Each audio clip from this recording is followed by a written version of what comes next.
Live from the Jersey Shore to the world. Get up, get out, do something. Wake up with Jeremy Grunin. Take the show wherever you go. Download the free Radio Pup app for your smartphone or tablet. Join the conversation. 732-505-1160. News Talk Radio WOBM AM 1160 and 1310. Listen online at WOBMAM.com. Good morning and welcome back to Wake Up with Jeremy Grunin. I am Phil Brilliant, substituting for Jeremy this morning as he has a day off, though he does not take many of them. I want to continue to repeat that, though he has been told he doesn't work hard enough, but I think he does. And it is 6:09 in the morning, and remember, you can join the conversation at 732-505-1160, and we are going to have an exciting morning as we talk to Shaun Hatton of the Bacchus Winemaking Club here in Toms River. Good morning, Shaun. Good morning. So we've already talked about the fact that you always wake up this early in the morning. Oh, yeah. I'm used to it. It's piece of cake. Well, piece of cake. As you said, you have a 3- and 5-year-old, Yes. so there are probably not a lot of sleep still going on in your house. We're trying. You're trying. I'll put it that way. We're trying very hard. Yeah, it definitely. It usually kicks in somewhere around 8 that you get to sleep. Got it. And then they become teenagers. And I hear you sleep again when they're 50, but I don't know. I'm not quite sure yet. I haven't had the opportunity. Mine's only 18 right now. So I want to talk a little about you because I want to get from the point of how you become a wine master. I'm sure that's what you woke up when you were 10 years old and said, that's what I want to do when I get up. So tell us how we got here today. Yeah, sure. Okay. Well, it definitely wasn't a thing that was decided or pre-decided for me. Basically, I started. I was just a normal student going to school. I went to the Toms River schools, graduated from High School North, and from there moved on to Rutgers University. Finished out school there. But right before that, though, right as I was coming out of high school, I had a bunch of guys, friends that were working this place, this winery. Late at night, they were working, coming home at 10 o'clock and getting ready to go to school the next day. And they were telling me about it. It was so much fun. They work hard. These guys are dumping grapes into machines and crushing grapes up. Oh, wow. So I figured, let me try it out. They needed help, so I gave it a shot. This is a part-time thing, too. It was just seasonally for the most part. So I started giving them some hours here and there, helping them out. Further I got into it, the more I got involved, so I was doing working more hours. Once I went away to college, graduated 4 years later, approximately, and that's when I get a phone call.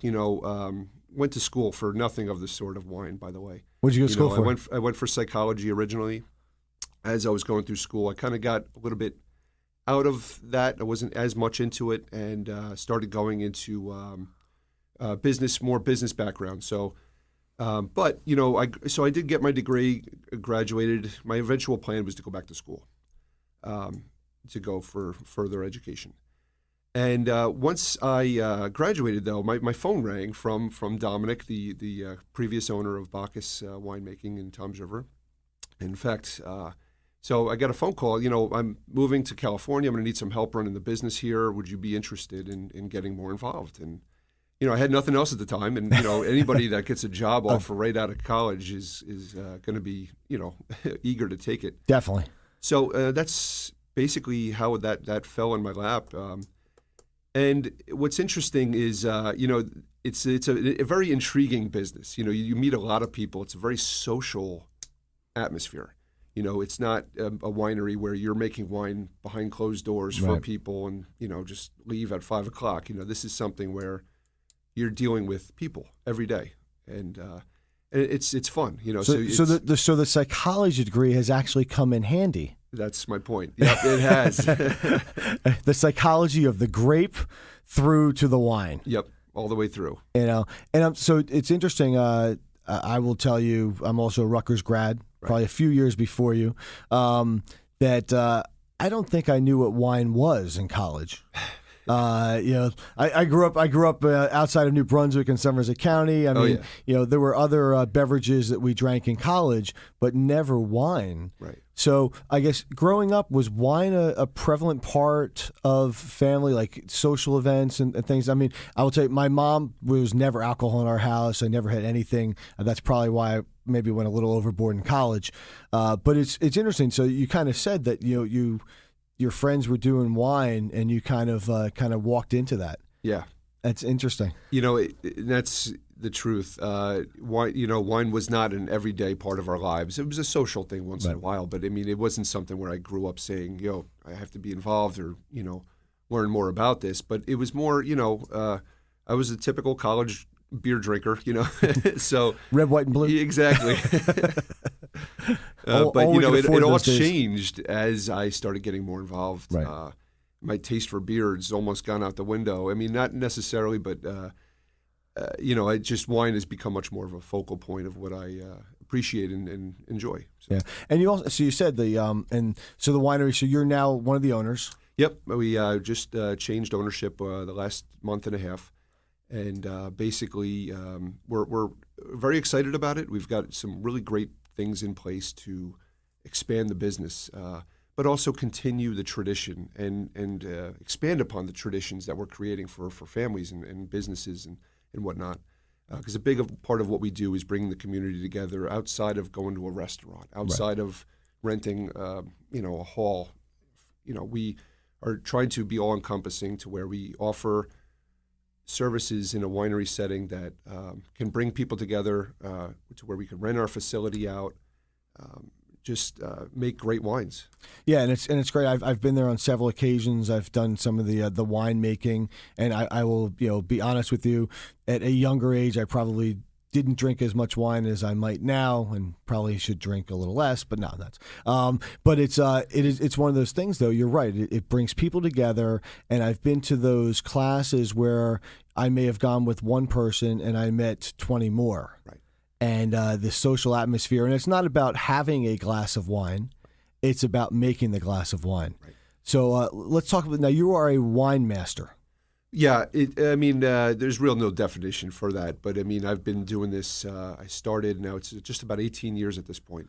So, as you get involved, the more you learn, obviously, but also the more you want to learn. And then that's like any business, you have to adapt, and you've got to roll with how things go. So you're always trying to get the edge through learning. Right, and that's a great title. I mean, that's one of those titles, like the people who are at the breweries now are like the brewmasters or the brew chef and wine master. I need your business card before you leave, because I got to see that on a business card. That's great. When we come back from break, I want to talk about the making of the wine, how you guys do everything.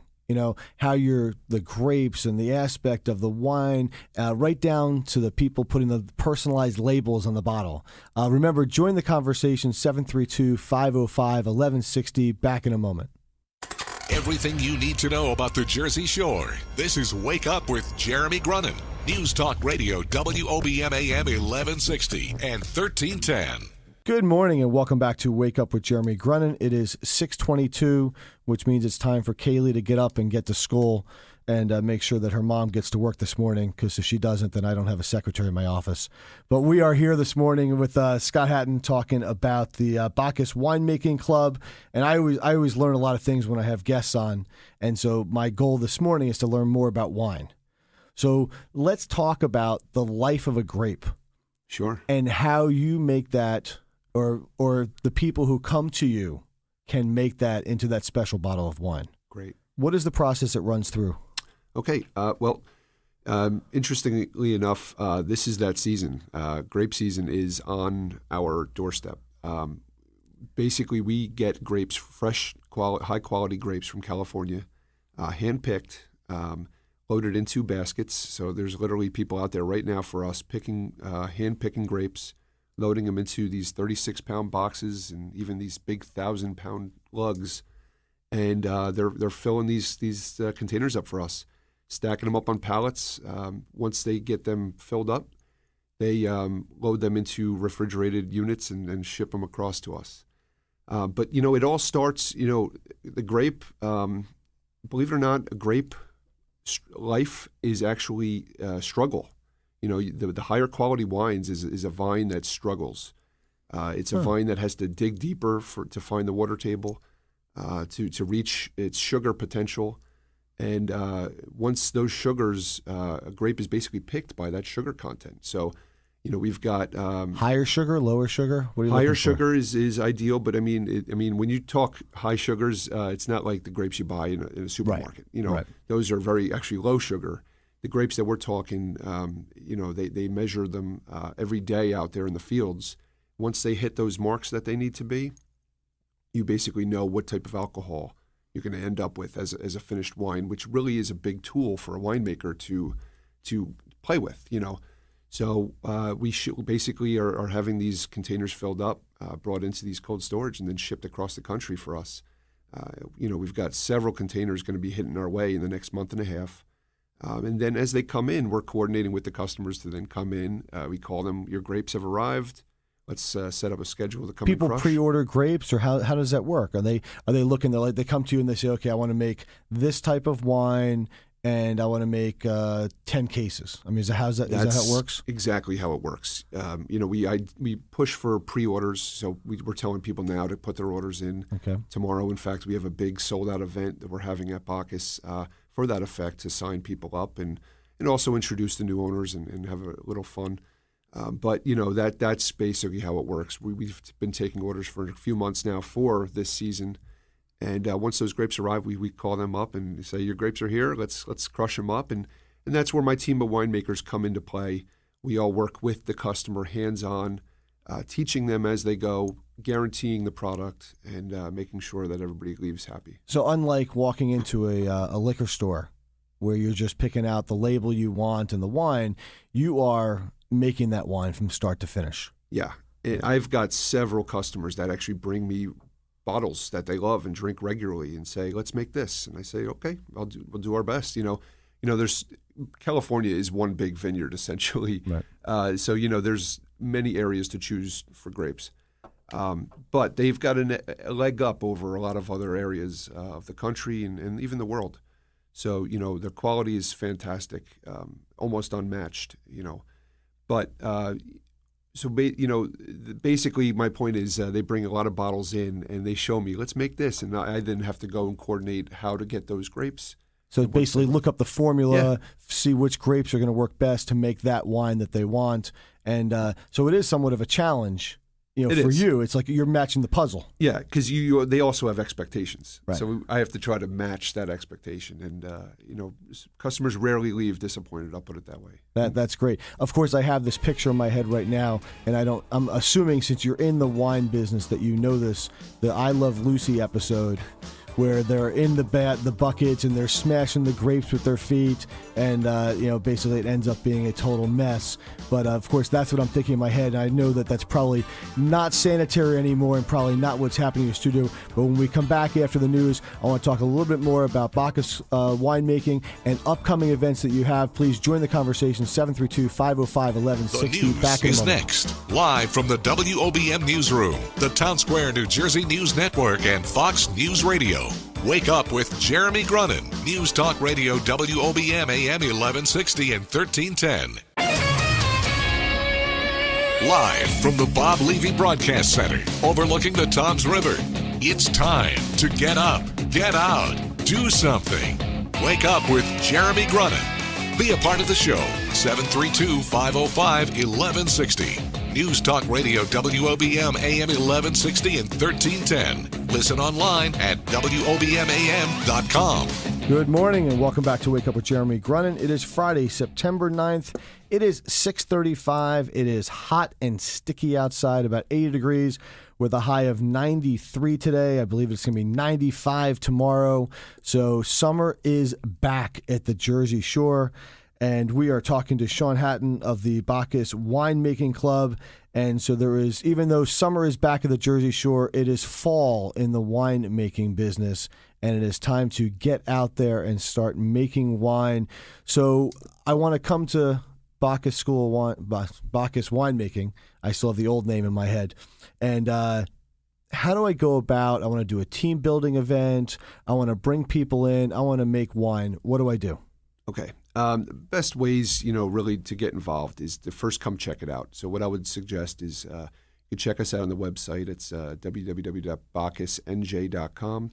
And then also you can call to speak with one of our, members or winemakers to get more information as to how to get started. But really, the idea is get a group together, whether it's your company.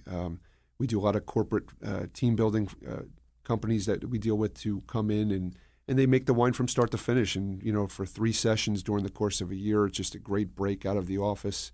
Some of the sessions could just be a half hour where you just send a few of the employees to do it. And, the bottling is the most fun, though. That's where your customers are corking, labeling. We have a label company that we deal with to design the label. We can do a company label. And these are wines that are for consumption and handing out, to their clients and friends and whatnot. But, this is the season right now. We are now, like I said before, we're in the middle of grape season. So if you are interested, this is the time to contact us to find out more detail as to how to get started. Yeah, that's great. And so you said corking, and I noticed, you cork all your wines? Yes. Okay. Because I notice more and more these days I see screw tops. Yeah.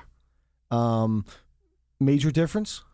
Screw top, you're going to have less air involvement. But the tradition of a cork is something that can't be replaced. Right. And if I'm going to go make a bottle of wine, I want to cork that wine. You want that pop, when you pull that cork out. And then that's the tradition of it that we'd like to maintain. It's part of what we do. So, until we have scientific evidence that the wine is better in any way, right. Which is just not there yet, we're going to stick with the cork. Now, we talked a little bit about, off the air, reserves. So you can have some barrels that may be a little older, and so if somebody wants to come in and maybe bypass some of the prep and they just want to make wine, use those reserves. Are they able to do that too for a quicker process? Well, not quite. Basically the winemaking process is start to finish. Okay. So the customers do come from the start and they make it all the way through. But the reserves is a great program if you've got a little extra time or your inventory is stocked up enough to where you can let a barrel sit for a year or 2 years. Okay, I misunderstood you. So you're doing the process and then you're kind of putting the barrel aside and saying, I'm going to come back and bottle later. Correct. Gotcha. 2 years, okay. Year and a half later or something like along those lines. And wine better with age. It does get better with age, yeah. If you can, it's proven. You let the wine sit in a bottle, especially right after it's bottled. There's a movie, Bottle Shock. That's right. a true phenomenon in the wine business that, as it sits in the bottle for those first few months, it's a little rocky, but as it sits beyond that, it gets better and better. Now, do you know that when you pick your type of grape, that like this grape specifically better with age, let's put that into reserve? Is it different like that? Absolutely. Every variety of grape has a different characteristic, and we have to adjust formulas as to how we make that wine for that customer based on their liking. So I'm always working independently, where our winemakers do, with each customer, trying to gauge and gear the wine to their liking. And that's playing with percentages. This grape's too heavy, this grape's softer, this grape's fruitier, this grape's sweeter. We're always trying to play with it to meet the needs. So that's actually a great segue. And I gave you at the break, told you that I was going to give you the Jeremy Grunin magic wand, okay, which basically we sprinkle the pixie dust around the studio. And this is, you have unlimited resources, unlimited money, unlimited, the sky's the limit. You get to pick. You can change your sector, your family, the world, whatever you would do. Maybe you want to put a wine bottle in everybody's hand in Ocean County that says Bacchus Winemaking Club. What would you do with that magic wand? It would be something to that effect, to bring out more awareness. Wine is growing in popularity definitely every year. So the idea is to build that up, to grow that, to keep the traditions going of winemaking and grow upon that to the younger generations. Now, if somebody wants to come in again, they want to do a team building. I think you had said you have another event coming up later in the month. Yeah, we're doing another open house tasting. It's Thursday, the 22nd, from 5 to 8. You can find out more information on our website or also join our mail list. That's the best way to get wind of what we have going on. Otherwise, if you're interested, now's the time to call us. Now, where actually is the winemaking club? Where are you? We're on Route 37 West, down past the hospital, about 2-3 miles. There's the Subaru dealership. We're kind of catty corner across from there. I know exactly where you are because my office is on Executive Drive, which is the drive behind the Subaru dealership. So I always say you are like right on the Manchester-Toms River border. If you hit the Super Wawa, you went too far. That's it. Definitely what it is. So what is the phone number for people to get a hold of Bacchus School? Sure. Bacchus Winemaking Club. Bacchus Winemaking. It's 732-505-6930. Now, if people want to reserve, can they reserve as far out as 2 months down the road? How far can they plan in advance? And what's too small of a group and what's too big of a group? We've got groups ranging from 20 people splitting a barrel up just to a family, a couple. So the quantities depending on how much wine you guys consume or give away. But we are wrapping up our season by November. That's usually when our last truck hits. So that's typically when we get our last bunch of grapes crushed up. Yeah, and again, as I said to Shaun, I thought, I have on my wine rack, I have many bottles of wine that have come from the Bacchus Winemaking Club that companies have given me, individuals have given me, families have given me. I love the personalized labels. I think that is a nice touch, and really at the holidays. And yes, it's 95 degrees today. There is Halloween stuff on the shelves, but Thanksgiving and Christmas is right around the corner, and you need to plan ahead. Shaun, I do appreciate you coming in this morning. Real quick, one more time, give us the website. It's BacchusNJ.com. And the phone number. 732-505-6930. Plan your Christmas gifts today. Reach out to Shaun. We'll be back in a moment.